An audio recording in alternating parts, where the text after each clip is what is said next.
추워졌는데 감기 조심하시고 환절기에 또 건강 특별히 감기 걸리지 말아야 되겠죠. 요새 같은 때는 몸 관리 잘 하시고요. 그리고 또 오늘은 우리 한국 순교 성인들 순교자들 주일 미사로 공헌합니다. 그리고 이상하게 앞서서 이렇게 김대건 신부님 그림이거든요. 사진이거든요. 근데 오늘 아침에 뒤에 계신 자매님이 스페인 여기서 우리 뒤에 계신 스페니시 공동체 자매님이 선물로 주셨어요. 선물로 주셔가지고 이렇게 저한테 이렇게 한국 순교 성인들에 대해서 막 설명을 해주셔가지고 저도 좀 깜짝 놀랐어요. 그래서 다시 한번 이렇게 감사드리고요. 뒤에 바로 계세요. 지금 보이시죠? 저분이 이렇게 선물로 주셔가지고 이렇게 너무 감사합니다. 우리나라 성인들 알고 이렇게 설명해주고 눈물까지 흘려가면서 이렇게 얘기해 주시는데 솔직히 잘 무슨 말인지 모르다가 듣겠어요.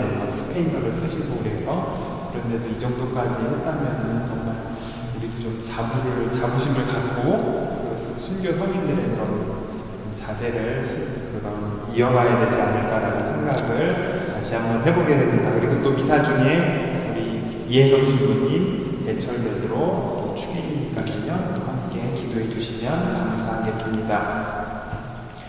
한국 천주교회의 종교 자유가 언제 이루어졌냐라고 하면 1885년에 미텔 주교님이 조선의 국왕, 그 당시에 이제 고종임금이죠. 고종임금님을 만나서 1866년에 그 병인박해에 대한 유감의 뜻을 받고 나서야 자유로운 신앙을 시작할 수 있었다고 합니다. 그러니까 1886년, 그럼 지금부터 한 몇 년 정도 되는 거죠? 150년 정도 되는 거겠죠?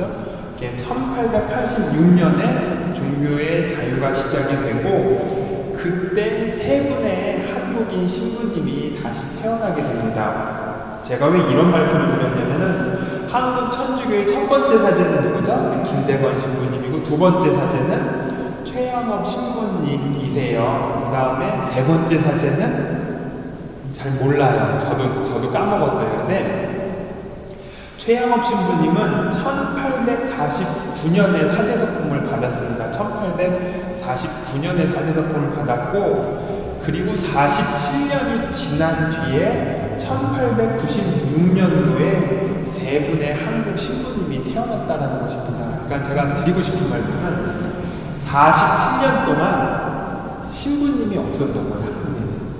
그건 뭐를 의미하는 거죠? 그만큼 박해가 얼마나 지독했고 얼마나 힘들었으면은 그랬대요. 예전에는. 그래서 정말로 천주교 믿으면은 집안에다 폐가망신자는 당한다 해가지고 다 이제 천주교를 안 믿고 아니면은 천주교 믿는 사람들은 산속에 가서 그냥 몰래 살고 그 정도로 힘들게 살았다고 합니다.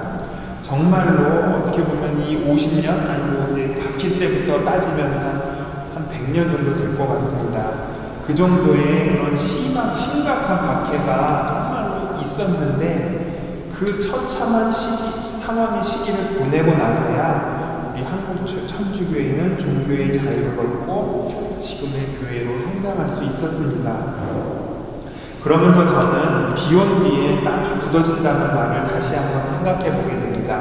왜냐하면 바로 참된 희망과 인간적인 기대 그 구분을 어떻게 보면 한국 천주교의 시작에서 확실하게 구분시켜 주었기 때문입니다. 왜냐하면 서양의 종교를 배경으로 인간적인 기대를 품은 사람들이 있었을 것입니다. 그런데 그분들에 의해서 우리 한국 천주교회는 성장하지 않았던 것입니다.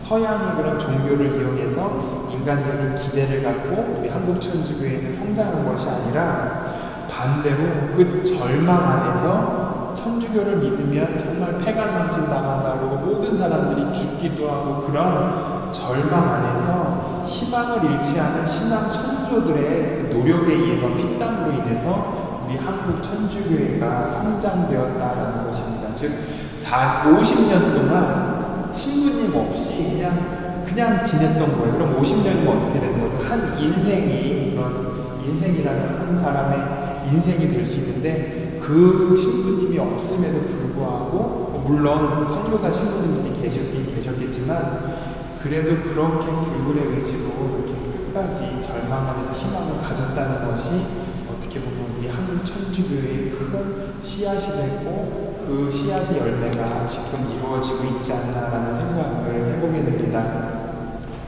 그래서 저는 오늘 신자 여러분께 기대와 희망이라는 것에 대해서 좀 이야기를 나누고 싶습니다. 기대는 인간적인 관점에서 자신의 욕심이 더 커지기를 바라는 것입니다. 하지만 희망은 절망의 상황에서 인간적인 기대를 포기하고 하느님의 뜻을 간절히 바라는 것에서 시작이 된다고 합니다.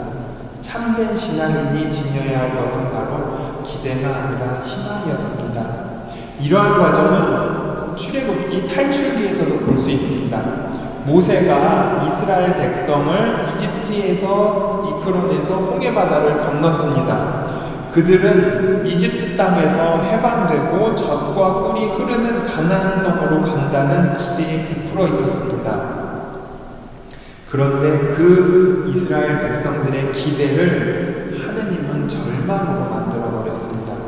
이스라엘 백성들은 곧바로 가나안 땅으로 들어가지 못했습니다.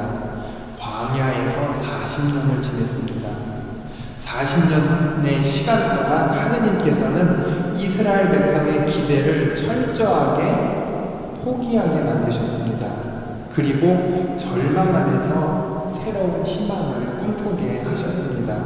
그 희망이 조금씩 싹트고 나서야 40년이 지나고 나서야 이스라엘 백성들은 가나안 땅에 안착하게 되는 것이었습니다.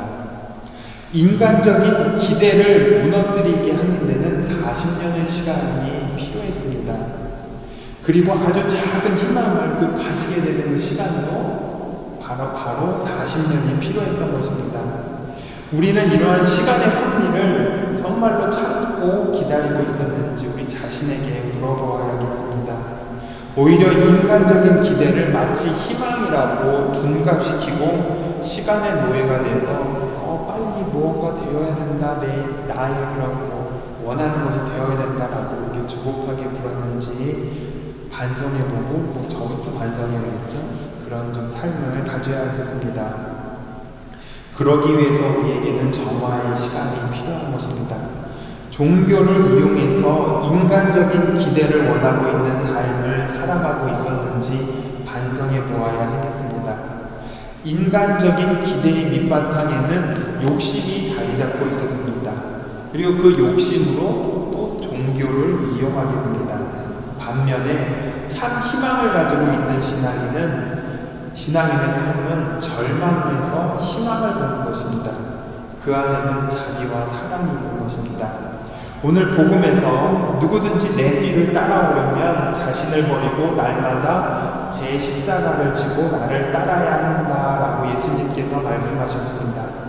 자신을 버린다는 그 말씀은 절망의 삶 안에서 인간적인 기대를 품는 것이 아니라 하느님을 향하는 그 작은 희망을 가져야 한다는 것입니다. 그리고 또한 누구든지 나와 내 말을 부끄럽게 여기며 라고 말씀하시는데 이 말씀은 인간적인 기대에 신앙을 이용한 이들에게 내리시는 경고의 말씀이라고 말씀드리고 싶습니다. 즉, 신앙은 내가 원하는 인간적인 기대를 하는 것이 아니라 절망 안에서 희망을 찾는 것입니다. 신앙은 내가 원하는 것을 가지게 되는 욕심의 표현이 아니라 절망 안에서 하느님이 자비와 사랑을 체험하는 것입니다. 그것이 진정한 희망입니다. 우리나라 순교 성인들은 이처럼 기대를 원한 것이 아니라 참된 희망을 원하시는 분들이었고 우리는 그 후손들의 자손들이었다는 사실을 잊지 말아야 하겠습니다.